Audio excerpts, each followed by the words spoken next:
You're here again on Transforming Your Relationship. You can tune in every Friday at 5:30 p.m. Mountain Standard Time on HGG radio station. You can download the app, folks, in your Apple Store and listen to some good music, Caribbean music, just secular, sorry, not secular, but good gospel music, just good music and all. They have devotions that's there, and there's some prayers that's going on, devotional in the morning, early in the morning with Rashane Douglas. I believe it's at 6 a.m. Mountain Standard Time. So thanks for tuning in again today. So we have a good friend here, Marie Vahan Cadmus from beautiful British Columbia. So Marie, tell us a little bit about yourself so folks will know who you are that's coming on this program. Go ahead. Oh, okay. Greetings, everyone. Where do I begin? So, yes, my name is Marie. Kind of like that name. So I live in BC, British Columbia, the beautiful province of British Columbia, the place where it doesn't snow that much. Thank you, Jesus. So yeah, I am. It's an honor to be here on this show. So who am I? I'm a mother of four grown adults, four grown children, two girls, two boys, and I am, you know, a counselor, and also Yeah. mental health worker, also a counselor and mental health worker. Um, so far, God has given me the strength to go and do my training in mental health and counselor, and now I am hope to finish, pursuing my bachelor's in biblical studies and Beautiful. Christian counseling. Mm. Um, in fact, I am done, but I have to do some research at the end of. So I'm actually finished. Will graduate next year, and then hopefully, I will go on to do my master's. Good. Yeah, we're going to do my master's because I want to really merge it with medical. Because originally I wanted to be a nurse, originally, and but the Lord kind of rerouted me, circumstances Mm. rerouted my life. So I'm now trying to bring back some medical aspect in my career as a counselor. So it's kind of working out so far. So I'm not sure if the Lord gonna have me go back fully to take nursing. Okay. But it's just the medical background of it that yeah. So yeah, and so I'm a Bible teacher. I just love teaching the word of God. That I know. Um yeah, I love teaching the word of God because I now realize that, and I'm even more excited now about teaching the word of God, because I realize that counseling, psychology, and the Word of God, they meet. They Mm. meet.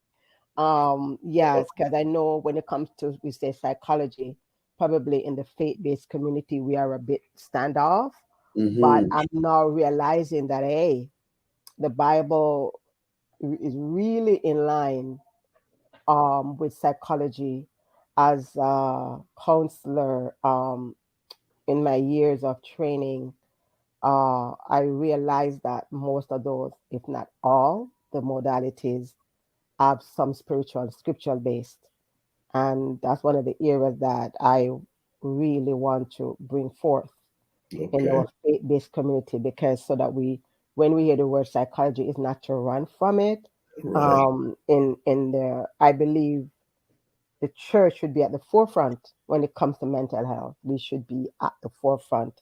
And so Mm. I believe, because it all begins with God. And I know, when it comes to spiritual stuff, everyone have their different meaning what spirituality is. But Right. whether or not we believe in God, there's a spiritual component Mm-hmm. to individual, challenges, whether it's mental health. There's a spiritual component, whether people go and look at the ocean, or whether they worship Mother Earth, or each and every one of us come at it differently, but there is a spiritual component to it. And I think the church should be really an advocate for mental health. Mm. But we really need to understand that God is the one that give man. Psychology existed long before the person even coined that phrase, psychology, right? Because we saw in the Garden of Eden, and Genesis is my book. Genesis is my book because So that's where it all began. there's so much in there. No, thank you so much for all your experience that you're giving out to the world there. Your service is needed out in society. And it's just beautiful. We can step into our purpose. Like you said, it's amazing how the Lord sometimes just shifts us without even asking our permission, because Amen. because He created us, He made us, Yes. as all the faith-based believers know out there, and others too. That's even not of the faith, but also just believe that God created the heavens and the earth. But yeah, it always amazes me, yeah, how God will just shift you from what you Yeah. thought you wanted to do, what you thought Yes. your Yes. purpose. It and you're right, it was your purpose, but it wasn't His purpose. And when we walk in our purpose and not His Yeah. purpose, you know what? As we're going to talk a little bit about it today, is you can become bitter, you can become angry because Oh yeah. you're not fulfilling that need or that purpose that you're Mm-hmm. fulfilling. It's like you're walking and you're living on the edge. But so thank you for tuning in today. And the topic, as we hashed a little bit about it earlier, is about the root of bitterness, how resentment started, the breeding ground.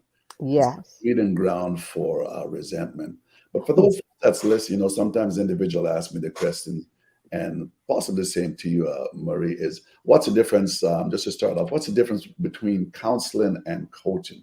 Well, we both have the same aim to help an individual to live that fulfill a happy life and just to move Mm-hmm. forward in a more successful future. The aim of counseling is to ultimately to resolve old pains such as abuse, trauma, and Right. just to help a person improve their emotional states, Mm-hmm. their mental state. So when an individual has come to me as a coach, I have boundaries where that is concerned. So that's where I pass them over to Marie, because she'll be able to deal with the trauma. She'll be able to deal with the abuse that's taken place, you know, Mm-hmm. and all those the emotional state that the individual is in. But as for us as coaching, right? It's more leaning to learning and development based, and it's more solution focused, right?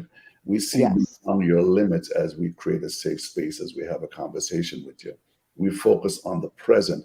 We recognize as a coach, a relationship coach, or as a life coach that um, where you are in the present and what you're dealing with within the present, Mm-hmm. it's the past has got you to where you are right now. So Yes. deal with the present and also pointing you to your future goals by developing a workable solution. So for those that maybe didn't know the difference, that's kind of like in a nutshell what the difference is there. The breeding ground for resentment. Ah. That's what we're going to talk about. Last in our one of our last program, where we talked about attunement, as we had talked about before, which is one of the most important component in building Mm. a foundation to give you a healthy and open relationship. But what happens when the emotional attunement, sorry, is not there? I said emotional atonement. It's That's emotional, exactly. folks. But what happens, as we're going to talk about bitterness and resentment, it's going to creep in, it's going to lead to anger, and it's going to end up festering and frustrating you. Often bitterness takes a root when we are hurt, when we are hurt, or when we hurt others, you know, Mm.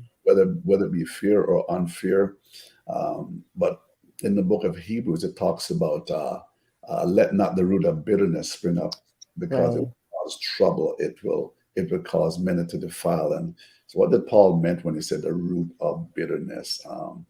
In the Hebrew, back in the Hebrew culture, they had a poisonous plant. It was called a bitter plant. So Paul, the apostle here, uses the metaphor as a root of bitterness. And we all know that if that festers, what can happen. So Right. let's talk about that, because when we individual first get married, as we all know, we start off on a high. Something takes place within the middle.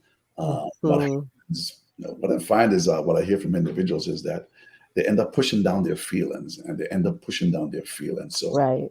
So from your background and whatnot, how does that show up where you're concerned, or what's your thoughts on that for those that are listening? We just keep on pushing it down and keep on pushing it down. I mean, as time goes on, I believe it could erupt in a volcanic state, which would be Yeah. very pleasant because do you believe the more they put it down, the more they put it down, you get more bitter by the day, or what's taking place from your psychological background there? Yeah. Yes. Well, as we had discussed before, when we talk about emotional attunement, what exactly are we saying, right? So it's emotional attunement is how we bond. It's the bond that we form earlier in life. Okay. So it's that which enable us to relate. So when we just think of the word emotions alone, without the emotional aspect, but just emotions. Okay, what are emotions? We have sadness, joy, Right. we have anger. So let's name some of those emotions, right? You Okay. know, like I said, anger, sadness, joy, laughter. So the basics emotions that we have. And so, a child is born, right? One of the first thing a child does when a child is born, right? That child cries, right? And so, even before the baby can talk, those emotions are there. Um, Mm, um, when the child cries when they're hungry, when they want to be fed, and so the mother now can respond to those emotions. So it is formed. So emotional attunement. It is formed during the early years of development and is carried forward to be the mm, frame reference for all relationships. mm. So when someone comes to me, um, for example, and they say to me that they're experiencing um, challenges in their relationship, Right. keeping it in context here. Okay. One of the first things that we do assessment with the individual. Hmm. And then one of the reasons why we do assessment, we're looking for assessment, especially, would ask them, their relationship with their parents. What was it like for them growing up? Um, how was conflict even resolved in Okay. their family, Good. right? Because Right. Right. someone comes to counseling, we're not just we're seeing the individual, but we also have to see the individual within a broader context, the Mm, family, because the family is coming with them. Even what do I mean when I say the family is coming with them? Their their upbringing, his coming, how would they relate to their parents, how they relate to their siblings, and all of that is coming in so it's with them. curious what you're saying. So when they come, whether they have emotional attunement or not, and you said it's being bred from their early childhood This early stage. childhood So, stage, so yes. when they come with the issue or whatever, that's interesting what you said. They're coming with all their families. Yeah. So tell us a little bit about that so folks can understand a little bit there. Go Yeah, ahead. they're coming because the family is the foundation for life, right? Okay. Okay, we have the family in the first place. The family is the first place where before you even start going to school, right? The family Mhm. is the first, could you say, where you are born into, even if you were adopted and go into that family, that's still your family. And Right. so it's in there where you learn where you learn about yourself, first of Hmm. all. You learn about the the family, how you relate to that family, and then you learn about the world. So everything that you're going to need to even how you show up in life later on, Hmm. that's where everything is taking place, because the caregiver, usually the parents or the primary caregiver, establish a deep emotional connection with the infant or the child. Mm-hmm. So, and so the connection formed the foundation for the child's understanding of emotions. How, okay, so for example, when the child cries and the parent may say, "Stop your crying." Well, um, cry is a language, right? Crying is a language. Absolutely. And Sense. and emotions are there as signposts to tell us something is happening.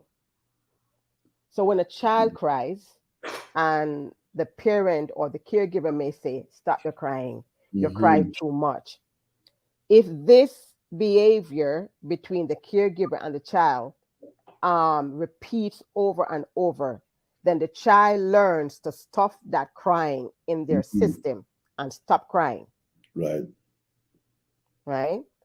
I think you mentioned before, they kind of learn to push it down, and they see crying as a negative behavior rather Mm. than a positive thing. So therefore, and so even if I cry, no one gonna hear me. So crying then to that child would be that, as far as that child understand, crying is a negative thing. So just don't cry around here. And that's why some men will feel ashamed if they have to cry Especially for boys. Girl, because they've been yeah, told so many times, you're a man, as if to say men are not supposed to cry. And I guess, yeah, especially in some cultures too, that's more, that's more prevalent there. It's crying. just, it's more forward that, hey, you're a man, like shake it off. And Yeah, so what happens is that we bring that into a relationship, and if a man can't express himself like he should, and right. and we're going back to the topic about the breeding ground of forbiddenness. That's how actually, I think that's probably one of the roots that begin to take place, that begin to upset the um, the area, or upset that relationship. Yes, right. Because then now, because we understand also in counseling where they say that the body keeps the score. Okay. Mm. So a young child, and you will hear me say a young child because all of us, it's in our primary years Right. where where connection is formed. Hmm. And um so the caregiver then, so it's a caregiver response to the emotional cues and needs which develop our help us to be able to either develop adaptive Hmm. coping skill or maladaptive coping skills. Mm.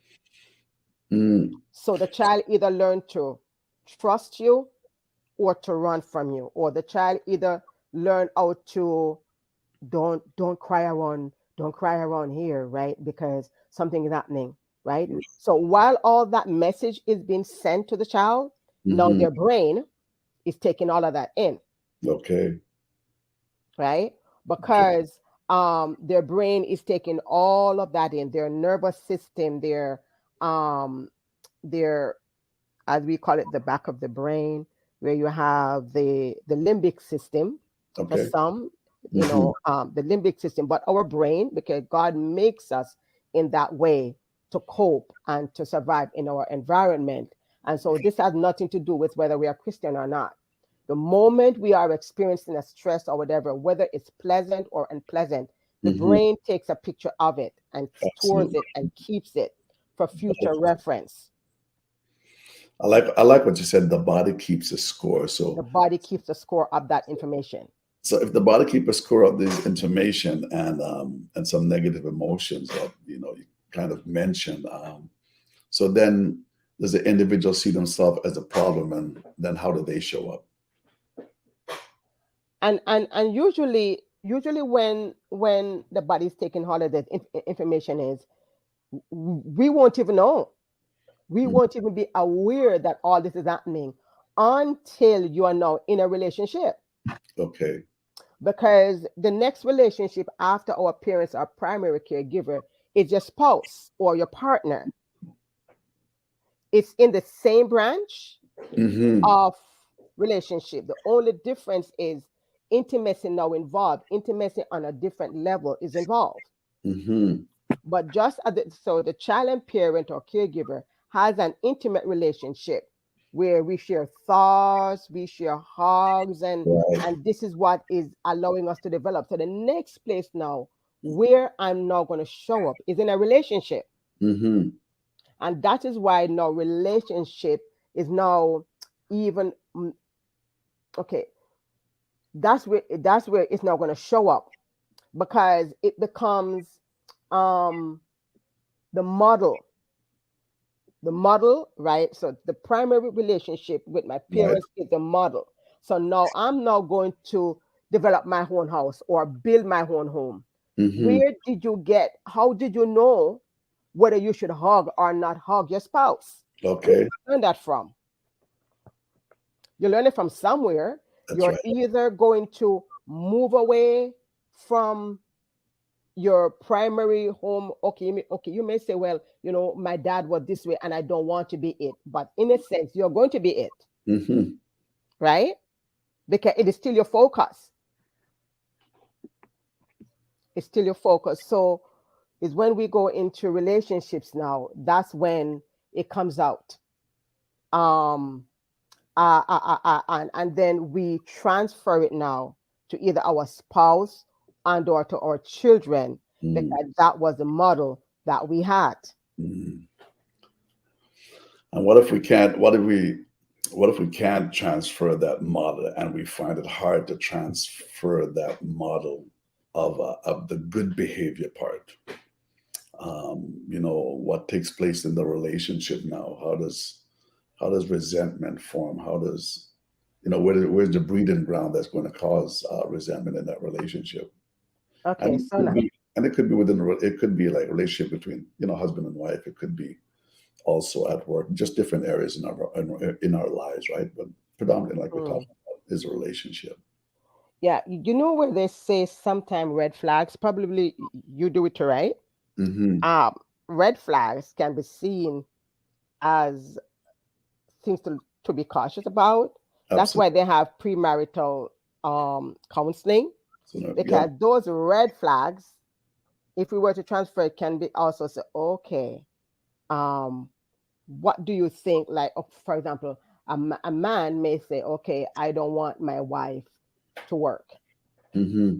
right? Of course, culture have different ideas as to whether a wife should work or whether she shouldn't work. Mm-hmm. Okay, a man may say, I want my wife to wear her hair up. When we get married, you got to wear your hair up, right? Mm-hmm. Where did he get that from? Sometimes that's social construct, but Right. we learn about relationships in our primary years. So let's go back now to a child. How do we learn um, attunement? Let's go back to a child that came home from school, Okay. and that child, let's look at it both adaptive behavior and maladaptive. So let's look at the adaptive behavior first. A child come home from school. These little children probably in primary school, and they're always excited about stuff that they learn. So, mommy, you know what I learned today? I learned today that XYZ, and the mom or the caregiver, let's not say the caregiver is Mm-hmm. sitting there on the sofa and the child come home, and children don't know time frame. That is true. When they come home, all they see you watching TV and they just plop there and they say, oh, mommy, daddy, I got this. And you say, not now, not now. And you say, I soon come. That child gonna come back at next second because the children, until they're certain age, they don't know time frame. And Mm. so they keep coming to you and saying, mommy, look what I learned. And they say, not now. Well, if you notice little children, that not now, eventually they stop coming. Mm. Mm-hmm. They'll even come in, they'll even come home and sit right there in the living room, right beside you or wherever you are, and they now learn to do it themselves. They stop coming to you because they now learn that, hey, wait a minute, mommy or my caregiver is present, but they're absent. They're not available to me emotionally. I can see that you're there, but you're not available for me. So what does that present? What does that present to the child, and how does he carry that in forward into life So how they carry that in forward his now? relation? Okay, so I gotta take care of me. So Okay. so that person now in a marriage Mm-hmm. and come home and the wife say, and he's not really physically there. He Right. believes that I just, my job as a husband is just to go bring home the bacon, in a Mm-hmm. sense, just go and work. So a child now, who's a wife now, who's coming from a different environment, where Mm-hmm. where he or she experienced where affection is shown, you come home and I want to talk, may now say to the other spouse, honey, you know, you're not here as of lately. You're not here. Or the wife may come beside, or spouse may come beside the other spouse, and they're watching TV Mm. and they say, not now, not now. I may say, honey, can we go make love? Because sometimes spouse, I think wives may come home and sometimes and say, oh, honey, can we go and, and the husband say, not now, Okay. Or vice not versa. now. Or vice versa, right? And the other spouse is still waiting. Mm. And that never happened. And that's where now resentment, but that's where now resentment begins to occur. But it did not begin to occur there. So it's going back to almost what you said just recently. Is the body is still keeping score?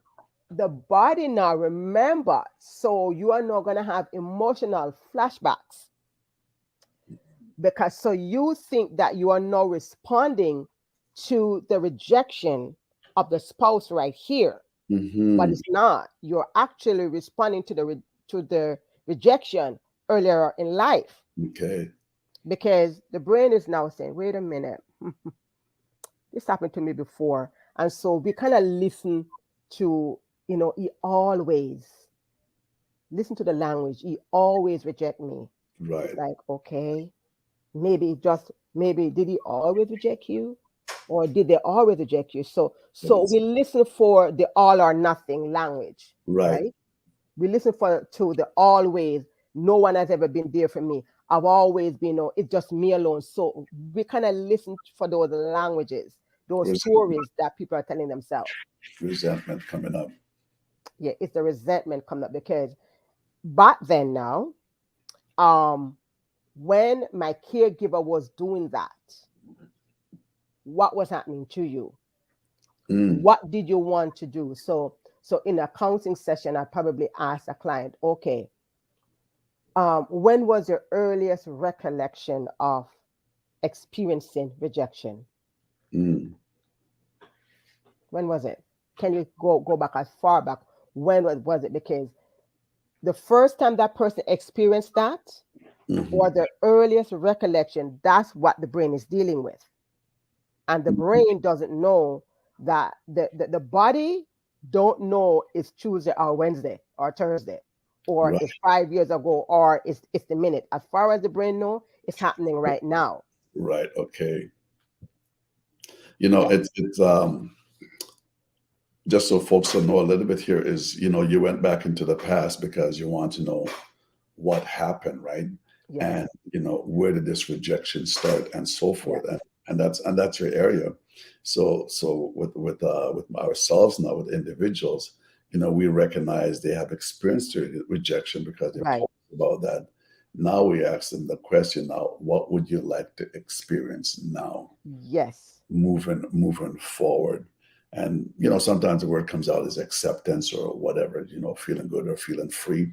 So then we pursue those objectives now, we pursue those goals. Yes. Just to let folks know, just the difference there. Like you said, you go back into the past because you're trying to let them be aware and so forth, right? Just two different mythology that we use. Hmm. Hmm. Yeah. So when we take them back into the past, so say what was different back then and what's different now, Right. right? So we kind of work through, sometimes it all depends too. Sometimes we work through the five senses, right? And Okay. that's where somatic therapy would probably come in, because Hmm. the senses keeps it, the body keeps it. Hmm. But the general public don't really know that. I didn't know that. I didn't even know that some of the stuff that I was responding to Okay. was based upon the past. Okay. And I wish I knew that. I really wish I knew that, because I remember in my past, if I may be a bit transparent here, Sure. me being married and I'm now divorced. And Hmm. and I look back at it back then and I said, oh my God, I wish I had the language. I wish I had the awareness that Okay. yes, there were challenges in the marriage, but a lot of it, the marriage environment itself became very triggering for me, Hmm. because there were no things, but there were no things that was happening that I said, oh my God, my brain was fully now lit up, because I'm saying, oh God, I need to get away from here. I need to get Hmm. away, because I Okay. feel like I'm in trouble.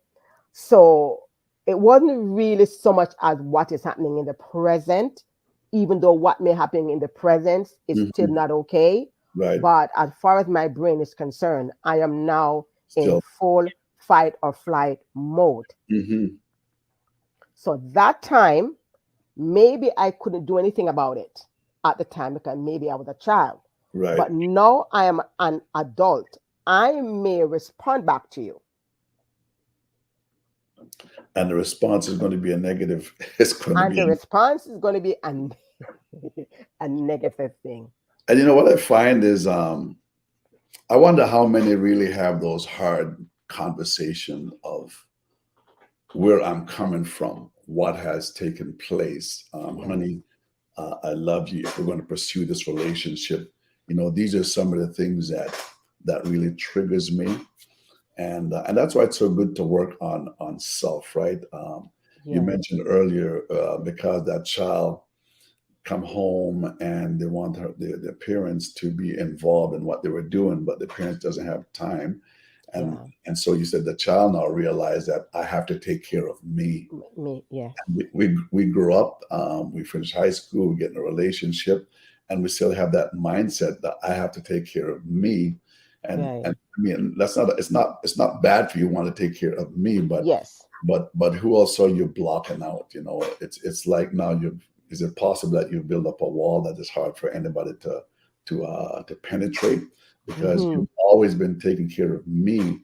Now you have a man that want to become your husband, that want to continue or want to take care of you. Right. And if we don't let go of the me part, resentment, Hmm. resentment can come up where there can be a struggle. But I believe with much help, with much conversation, It can that be. Yeah. the me can become we.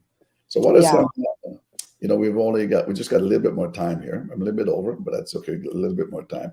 So Mhm. give me some example of some breeding grounds. Give me some breeding grounds of resentment here before we close off here soon.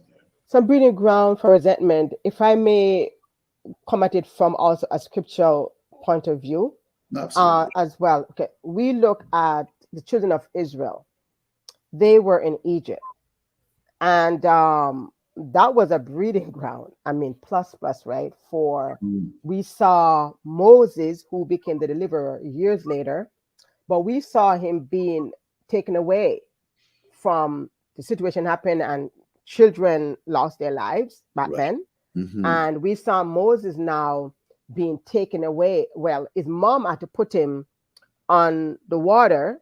So you can imagine he didn't really have that emotional bonding Okay. with his mother, although the Lord miraculously allowed his mom to kind of find her way back to him to nurse him. Hmm. Right. Because those years of bonding is crucial. Very Now, crucial. we saw Moses strike the rock. Some anger was there. Mm-hmm. We saw him saying, Lord, I can't speak because some a conscious speech therapist, they saw some speech challenges were there as well, and the man is talking truth. And so, um, but then we saw the children of Israel when the Lord brought them out of Egypt now, and they're at the edge of deliverance. Listen what they said in, I think it's in Exodus chapter 14, where they say, you Yeah. brought us here to kill us. Right. And I said, wait a minute, who you said? So they're now having a relationship here. So let's put it in context. Jesus, God come now to woo them, to love them, to deliver them, and to bring them to a land flowing with milk and honey, right? And they're Mm-hmm. now saying, no, take me back, bring me back. Why didn't you just leave me in Egypt? He was Because back. I at least I know the devil. The As devil I know is better than the angel I don't know, right? So when they started to get bitter, it's like they wanted to go back. Yeah. And we saw the struggle Moses had with them, even when they spent all these years in the wilderness. Because what? The past informed the present. Mm-hmm. And until we can go in, and when I say go in and create a new neural pathway, That's the key. we can unlearn, Unlearn because something. the brain Mm-hmm. is always the change in neuroplasticity of the brain. Right. We can go in and create neural pathways. So where you were stuck there, you no longer have to be stuck there. It's interesting because I've said when you want to be unstuck, you have to have a want to. You You have to have to want to. want to get unstuck. You You got have to to want to. want Yes. to be free. I always go back to the prodigal son. The Bible says, when he came to himself, you have to come to Yeah. yourself that this is not what I want to do. This is not where I want to be. This is not how I want to act in my relationship. But I'm Yeah. coming down here at the end here, Maria. I have to cut off here in Mhm. another few minutes. But I just want to just highlight just a few things here about some things for breeding grounds for resentment when you feel you're doing more than your partner is. Uh, Yes. Without their help. You'd like more help. So if you want more help, it's how we ask for more help rather than just saying, "Why can't you just help me?" Like, don't you see I'm overloaded? I mean, there's softeners that we can use. Honey, you know what? Yes. I'm real tired at this moment. I'd really appreciate it if you can just give me a hand for the 15, 20 You minutes. It's all how we approach. So breathing communication. some Yeah. resentments is feeling unimportant in your relationship, which leads Yes. to long term. It can lead to a long term lack of intimacy, no sex life, no conversation that needs to be had. Also on uncontrolled and selfish behaviors. These are breeding Hmm. grounds. And then you have an Right. obsessive spirit, like a control, and you want to control an individual.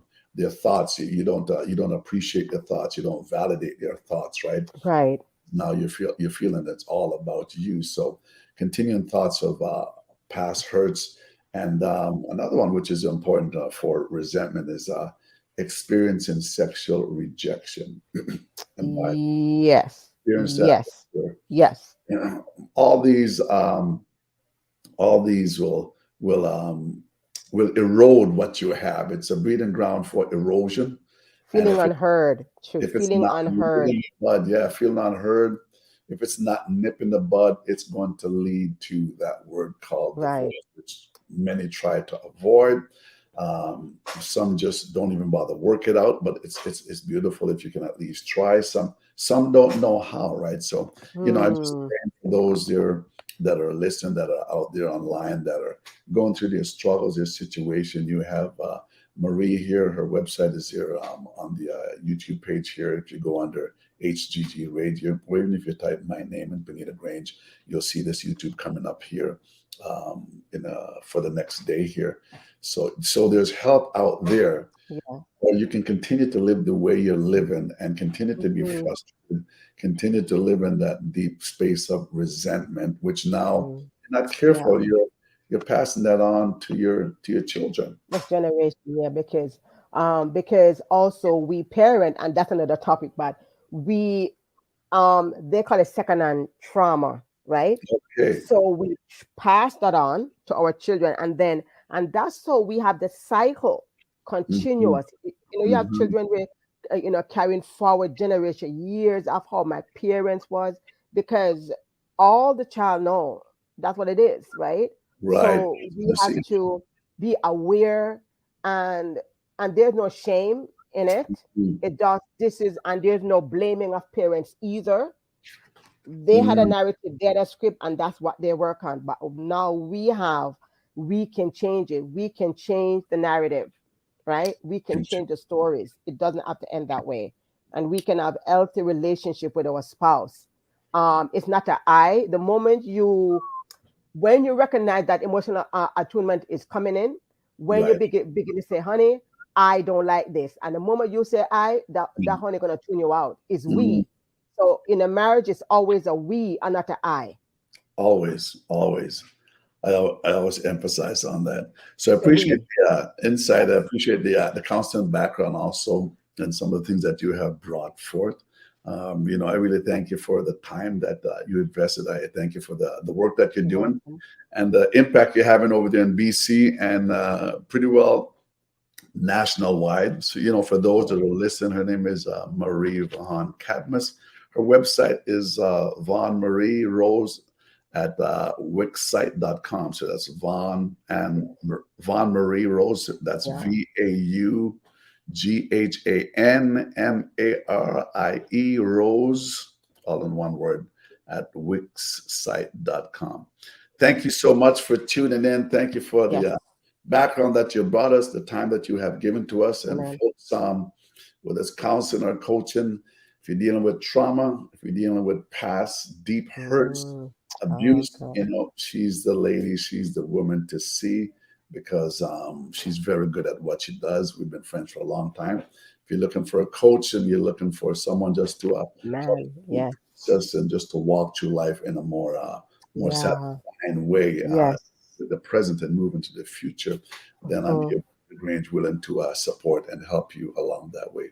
So God bless each and every one of you. We will talk to you soon. Tune in again at HGG Radio, 5:30 Amen. p.m. every Friday, Thank Mountain you. Standard Time. And we have Roshane Douglas is always in the background. That's always helping us out. So shout out to you, Roshane, and shout out to Clive, Everyone. one that has Yes. started this station, High Ground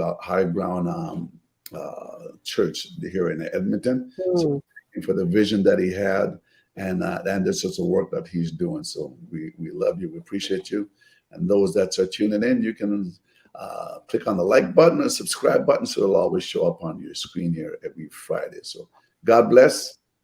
Thank you again, Marie. Okay. Shout out to my children. Take care.